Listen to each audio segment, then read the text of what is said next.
I'm Fred Huntbull, and I'm a teacher of private music lessons. I don't assign grades to my students, but I've developed an assessment rubric that can be used by me or the students to judge how well they have played a piece. I don't focus on any number or letter, but if it's meaningful to the student, they can translate their assessment into that form. This rubric came out of how I teach every lesson. When a student has finished playing something, in order to give them meaningful feedback, I tell them how well they did in 5 areas that I think are the most important for musicianship: pitch, rhythm, tempo, dynamics, and expression. I usually let the student go first, assessing their performance, drawing their attention to these 5 categories. The purpose of this kind of assessment is to gauge how successful a student is at each aspect of performance for a particular piece. This helps them know what they are already doing right and what they need to focus on to improve. It sets a standard for knowing when they have finished a piece. We aren't slaves to that standard, though. Sometimes we decide we have reached good enough and can go on, even if they haven't achieved the highest level in all aspects. Perfection in music is very, very hard. Here is a sample rubric. The percentages reflect what I think is achievable and vary according to category because some things are harder than others. The percentages can be changed based on the student's aptitude. Some are better at rhythm. Some naturally focus on pitch. In those cases, the top score might be closer to 100%. Because perfection in music performance is so elusive, 100% is never required for the highest category. The final aspect of music performance, expression, can't be quantified and is hard to explain to the students. For that reason, I focus on how much the student feels that she or he has thought about playing expressively during performance. Once the performance has been assessed, we move on to developing an action plan.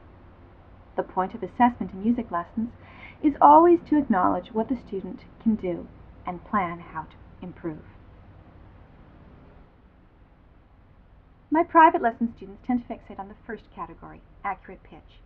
In bands and choirs, accurate rhythm and tempo is much more important because one note out of sync with the rest of the group stands out more than a note out of pitch. A director gives instructions for rhythm, tempo, and dynamics while the group is performing, and paying attention to those signals is a key part of ensemble performance.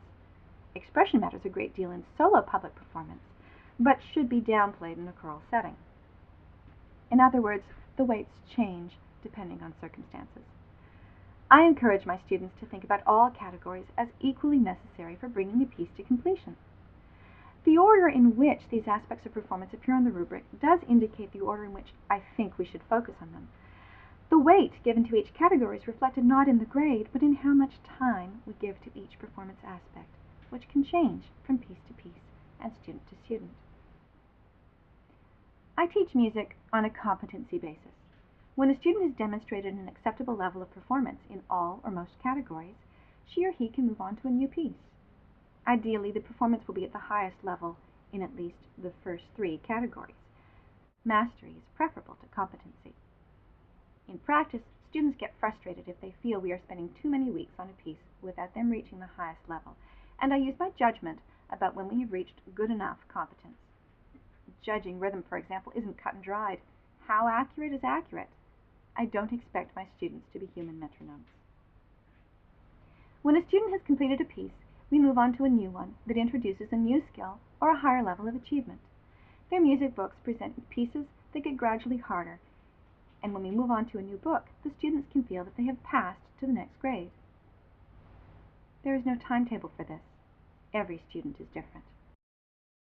Before I finish, I'd like to compare my grading policy with the high-level harp exam that I took this week.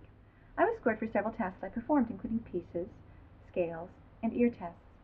The scores of each of these areas added up to 100, and they were weighted based on their relative importance in the eyes of the Royal Conservatory of Music.